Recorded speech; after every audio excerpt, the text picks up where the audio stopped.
రజిత. చెప్పండి మా. మేడం నాకు పీరియడ్స్ మంత్లీ అవుతుంది. ఫస్ట్ డే ఒక 2-3 డ్రాప్స్ అవుతుంది మేడం. 2 డేస్ మళ్ళీ ఏమి ఉండట్లేదు. థర్డ్ డే నుండి బ్లీడింగ్ అవుతుంది, కానీ స్టమక్ పెయిన్ చాలా వస్తుంది. 5th డే వరకు అవుతుంది, ఆగిపోతుంది. ఇట్లా 2 months నుంచి అవుతుంది. అందుకని పీరియడ్ మధ్యలో కూడా స్పాటింగ్స్ అని మొన్న 5 days బ్యాక్ కూడా లైట్గా బ్లీడింగ్ ఉంది మేడం. పీరియడ్స్ మళ్ళీ ఏం అవ్వలేదు. ఇంకా క్రాంప్స్ వస్తున్నాయా, బాగా పెయిన్ వస్తుందా, బ్లీడింగ్ హాల్ వస్తుంది మేడం. ఓకే. సో పిల్లలు ఎంతమంది మీకు? ఒక పాప మేడం. పాప ఉంది. సో నార్మల్ డెలివరీయా, వెజైనల్? లేదు మేడం, సిజేరియన్ సెక్షన్. ఓకే. పాప ఏజ్ ఎంత? 6 years మేడం. పీరియడ్స్ ఇట్లానే ఇర్రెగ్యులర్ ఉండేటివా ముందు? ఇప్పుడే ఇర్రెగ్యులర్? లేదు మేడం, ఈ 2 months 2 months నుంచే ఇట్లా అయింది, ముందు ఎప్పుడు లేదు? ముందు ఎప్పుడు లేదు మేడం. ఈ మధ్యలో ఏమైనా వెయిట్ గెయిన్ అయ్యారా? అయినట్టున్నాను మేడం. అయ్యారు. థైరాయిడ్ ప్రాబ్లమ్స్ ఏమన్నా ఉన్నా? లేదు మేడం, చెక్ చేయించుకున్నాను. థైరాయిడ్ ఏం లేదు, నార్మల్గా ఉంది.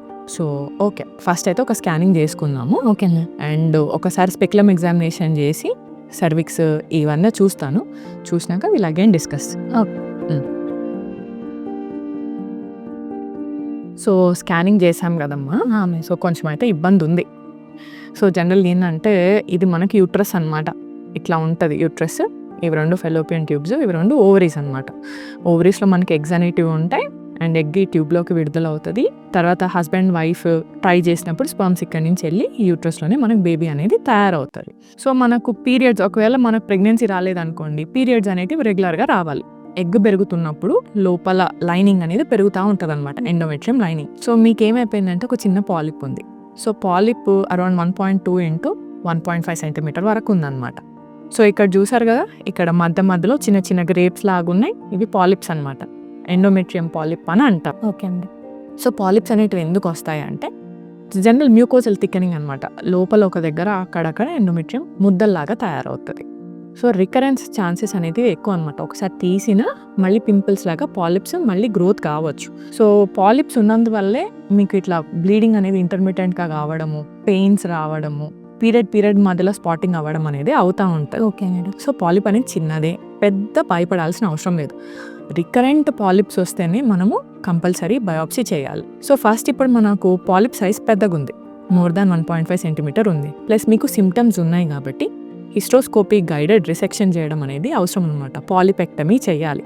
సో ఈ హిస్టోస్కోపీ అంటే ఏంటంటే కెమెరా వేసేసేసి మనకు లాప్రోస్కోపీ ద్వారా ఎలాగైతే మనకు అబ్డామిన్ లోకల్ కెమెరా పంపిస్తామో, హిస్టోస్కోపీలో యూట్రస్ లోపలికి మనం కింద సైడ్ నుంచి కెమెరా పంపిస్తున్నాం. సో యూట్రస్ సైజు, షేప్ అన్నీ చూసి ఇక్కడ పాలిప్ ఏదైతే ఉందో దానికి పైన పెడికల్ నుంచి కట్ అనేది చేసేస్తాం అనమాట. సో పాలిప్ తీసేసిన తర్వాత 4-5 monthsకి మళ్ళీ రీగ్రోత్ రావచ్చు. సో ఈ లోపల మన ప్రెగ్నెన్సీ ప్లానింగ్ మనం చేసుకోవాలి. సో పాలిప్ ఎందుకు తీయాలి ప్రెగ్నెన్సీ? ఇప్పుడు సపోజ్ చాలా మందికి సిమ్టమ్స్ ఉండవు, పాలిప్స్ ఉంటాయి కానీ బేబీ అనేది అతకదు, అప్పుడప్పుడు రికరెంట్ మిస్క్యారేజెస్ అవుతాయి అన్నమాట. ఎందుకు అంటే పాలిప్ ఉండేటప్పుడు యూట్రస్లో కాంట్రాక్షన్స్ వస్తూ ఉంటాయి. ఫస్ట్ థింగ్ అంటే కదలికలు అనేది ఎక్కువ ఉంటుంది. అండ్ రెండోది, పాలిప్ యూట్రస్ లోపల చిన్నదే కావచ్చు. యూట్రస్ జనరల్గా అందరికీ 6 to 8 centimeters ఉంటుంది. దాంట్లో క్యావిటీ అనేది మనకు ఒక 1.5 centimeter 1 centimeter ఉంటుంది అనమాట. అంటే ప్లేస్, యూట్రస్ లోపల ప్లేస్. ఈ యూట్రస్ని మనము ఒక రూమ్ లాగా అనుకుంటే రూమ్ లోపల ఉండే ప్లేస్ మనకు ఒక 1 to 1.5 centimeter ఉండాలి. సో దాంట్లో పాలిపే అంత ఉందనుకోండి, యూట్రస్కి అది పాలిప్ చిన్నది కావచ్చు కానీ బేబీకి అయితే పాలిప్ పెద్దది కదా. సో పాలిప్ ఉంటే రికరెంట్ ఇంప్లాంటేషన్ ఫెయిల్యూర్స్ అంటే బేబీ అతకకపోవచ్చు, లేకపోతే అతికిన తర్వాత కూడా పాలిప్ ఆ శాక్ని ఇరిటేట్ చేసి రిపీటెడ్ మిస్క్యారేజెస్ అవుతాయి. సో మనం ప్రెగ్నెన్సీ ప్లాన్ చేసుకునేటప్పుడు పాలిప్ రిమూవల్ అయితే చేసుకోవాలి. సో ఇలా కాకుండా కొన్ని పాలిప్స్ సర్విక్స్ దగ్గర కూడా ఉంటాయన్నమాట.